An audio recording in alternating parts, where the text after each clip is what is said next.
Hello, welcome to the channel of Sister Sarge. The intent of creating this channel is to be able to provide resources and also share my experience. That way you have an understanding. Why would you want to join the military? I came from the island of Puerto Rico. I never had thought about joining the military. My parents thought so highly of me that they expected me to align myself with the medical department, maybe possibly become a doctor. However, that was not my plan. I wanted to continue progressing and be able to have a better future generation. I do not quit. And I think that's one of the reasons why as well I was able to be in the military. Because if you read the Soldier's Creed, the warrior ethos is, I will always place the mission first. I will never accept defeat. I will never quit. I will never leave a fallen comrades. When you do this is a commitment. You're stepping in and doing things that you've never done before. When I decided, you know what, I want to be independent, I want to be able to provide for my family, I'm going to do something that is challenging. I've always challenged myself to be brain smart and study hard. Why can I not try something? So the good thing about when you join the military and you get recruited, you sign your paperwork, they examine you physically. Either, you know, do you have any medical conditions that is preventing you to be in? And luckily and gracefully, I have been able during that time to join. And I was always on that recruiter and following up with him, and within less than a month, here's all my paperwork. Even when I didn't have a vehicle, I would call him because these recruiters have vehicles. So he would pick me up and I did the test. He's like, when you go to basic training, you're gonna get trained. And the Army paid for my flights and sent me to basic training at one of the states here in the United States through reception. And you have these drill sergeant and you follow their orders, and they give you like a handbook, and the handbook is going to have the Soldier's Creed, the different ranks, enlisted, officer, a section about weapons, of studying the parts of the weapons, about drill and ceremony, customs and courtesies, Army regulations. Besides that, we would do physical training every day, and I can tell you I could not do a push-up. But the good thing about being, because they separate females and males when it comes to being together, showering, and being in that bay of room and bunkers, because you're sleeping in bunkers, and you have your closet, you have your own lock. The Army's gonna give you a paycheck that's gonna cover you to buy your supplies, like personal hygiene supply, your pen and little notepad where you could note anything, what you gotta do, whatever your drill sergeant instructs you to do, besides waking up early in the morning and working out with them.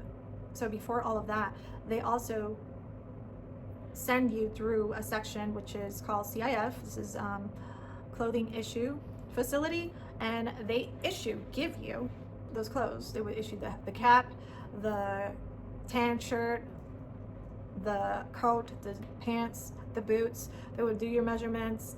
For males, the barbers would be already lined up each of cutting your hair if you're a male, and if you were a female, there would be some females that would want to cut their hair as well. After all of that, you know, you learn to work as a team with these unknown different members, soldiers who used to be civilians just like you and joined to be a soldier. I wasn't experienced being at age 19 or 20 at that time. Also, after having a baby, never working out, I was a slow runner, and they had tracks there, so I would go with Monday through Friday exercises of the preparation drills, the recovery drills, and running in a group with them. And they also, let's say you're not a good runner, they set you in different groups. Alpha group, the fastest group, those can be running like 15 minutes. Bravo group, the moderate fast group, and they can run after that 15-minute of Alpha group. And then Charlie group, which is more like 18 minutes to 20 something minutes. And I kid you not, I was the slowest runner.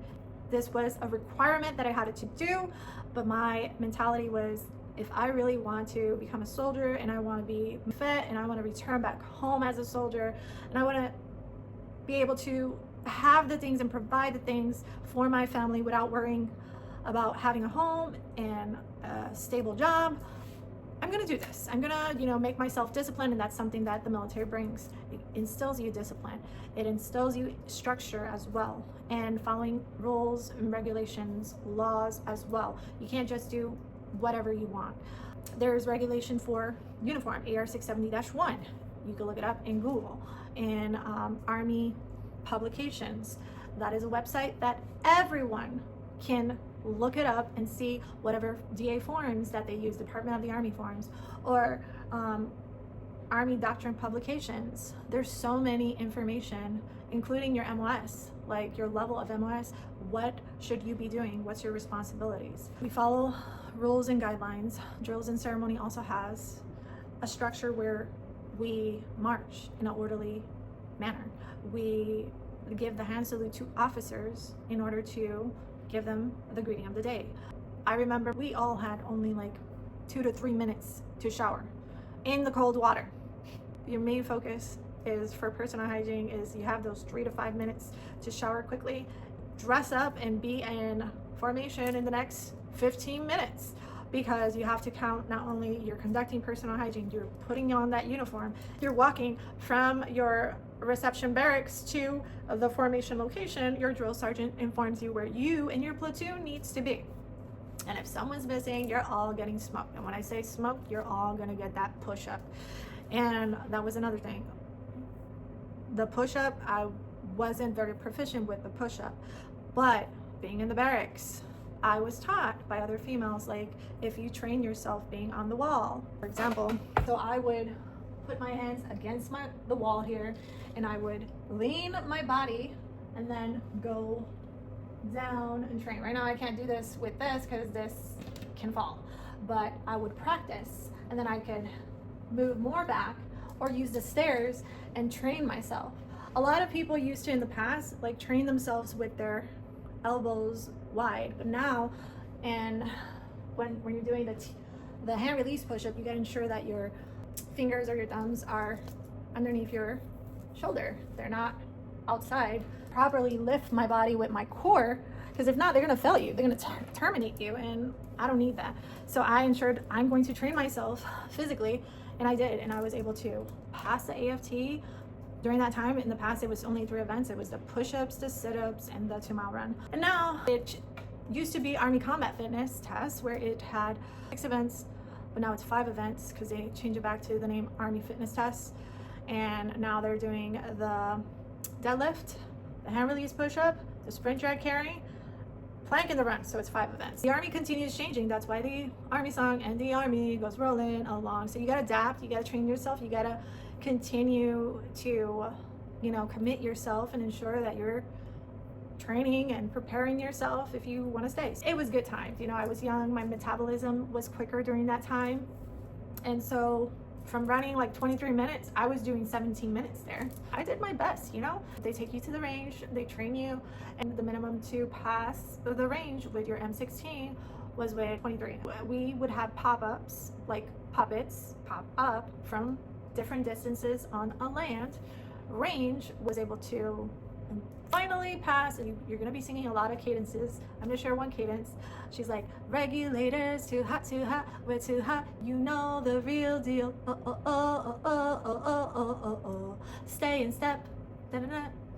Get low, get low, get low, get low, drive on, soldier, soldier, drive on, drill sergeant gonna bring you home." So, I was always motivated, being in formation, singing cadences with my battle buddies, and she was proudly there, and she also had 2 other male drill sergeants. It's going to the range. They also send you to the chamber, CBRN, chemical, radiological, biological chamber, where there's gas, and you're wearing a gas mask, and they have you remove it while you're wearing all this protective gear, and you have to say the soldier's creed. So when I went in there, I was reciting, and then you feel the burn in your eyes, the burn in your skin, the burn of that gas going in through your nostrils and your throat, and it's just so much that all that saliva is coming out. The tears are already dripping and coming through the corner of your eye, and you're sweating, and everyone's in there, and it's hot in there, and they're sided and shoulder by shoulder.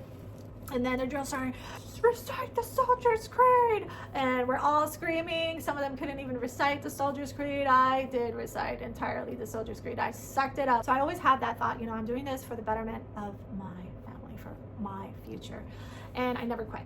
So I followed the Soldier Creed, the warrior ethos. I will never, you know, I will always place the mission first. That was my mission. I will never accept defeat. I will never quit, meaning I will not stop doing what I'm doing. I'm going to continue, you know, doing my best. And then I will never leave a fallen comrade. So I didn't leave my battle buddies behind. We were all there together. So until that drill sergeant told me, you know, you all can leave, go put your hand on the shoulder behind your other battle buddy, and we were all lined up coming out of the chamber, like, that is memorable moments being in basic training. We went through obstacle course, which is rappelling down from a tower, and also doing team building with other obstacle courses, and doing combatives was another one. The end was doing a 12-mile ruck march, and you're wearing like 35-pound ruck with all the items that they measure it. You cannot cheat. So wearing your camelback, which gives extra, you know, water weight onto your rucksack.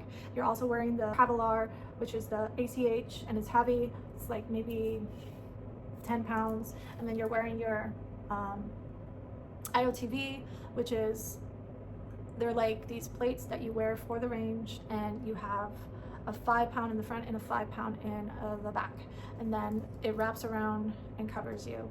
And then you're also wearing you're holding, we call it a dummy.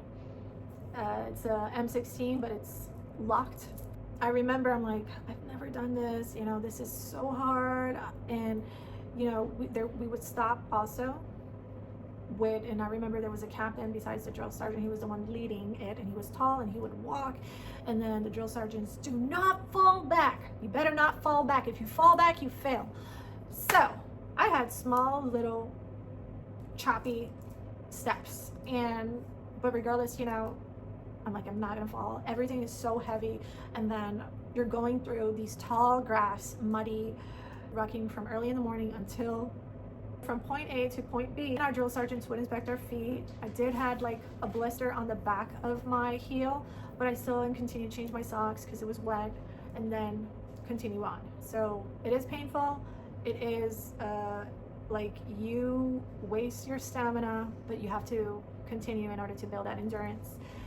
Drink water, I don't care. You're wearing that heavy ACH and it's painful and heavy.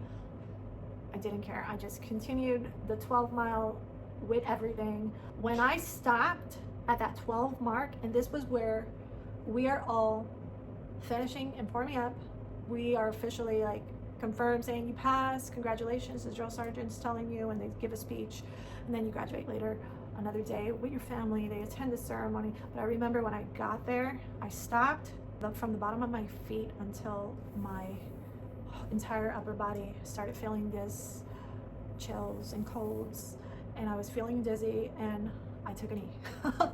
I made sure I did not fall out, and then started like breathing and controlling my breath until I could regain consciousness and then drink water. And that was basic training. So if puny little old Private Lopez could do it, who never worked out, who never, I would say, trained, who never had experience of shooting, who never also like went into this high tempo environment of doing these obstacle courses in the chamber and exposing yourself to these chemicals and doing things that you never done, they train you to be a soldier. If I can do it, you can do it too. And let me tell you that there's going to be people that they're not going to believe in you when you join, and they're not going to say, oh, you could do this, you know, I believe in you, I'm going to be there for your graduation. You're not going to have people like that all the time. And if you do, you're lucky. You should be happy. You're blessed. Celebrate with your loved ones. But some of us don't. And for that reason, I want to remind you that it's okay if you don't have the support, especially from your loved ones, your family. You have to think about your future. And then another thing is like the instill of fear. Oh, we're gonna go to war. Oh, the president's making decisions and this and that. You can't fear. if you're going into the military, it's for a purpose. It is to be committed. It's to serve our nation. It is to protect our society and also our allies. And so for that purpose, that is the reason why I joined the Army. To be a better me, besides having the stability of having a home, besides having the basic Army substance allowance, which is like tax-free monthly food that they give you for you can pay your food, basic Army housing allowance for your home, and they pay your utilities. That's a good thing of being in the military as well. That's one of the resources. There's so many resources that the Army gives you. They provide TRICARE, which is medical for your family and yourself. Like I was able to get I would say a personal surgery, which was like, for example, hernia. I had a hernia and they were able to do my hernia and remove that for me. And another thing, like you're gonna get injured. If you ever get injured, you know you have the right to be on a temporary profile or be on a permanent profile.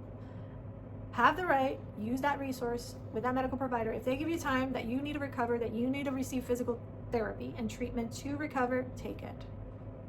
Do not, you're going to have some leaders who are going to be in disagreement and don't want you to be on a profile and say you need to suck it up, endure the pain. I'm going to tell you, no, do not do that. All you're going to do is just going to affect your own medical health. And if you want to stay in the military, you need to rest, recover, heal.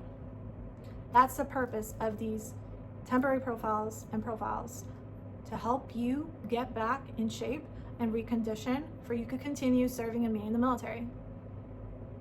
The Army is going to have you until you can't no more. So do your best to take care of yourself. Remember, self-care.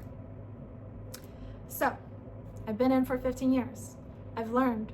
At the beginning, I wasn't so good at it. I was like, you know what, I'm gonna suck it up. But then I noticed that I was injuring myself. And this is injury duty related. However, if I want to stay in and I don't want to be medically boarded out, I am going to take the resources that my medical provider gives me and all those specialty treatment care for me to recover. So take care of yourself if you do get injured. So if you're in reception and you're in basic training, take the time to recover. Don't worry, oh, I need to graduate from basic training.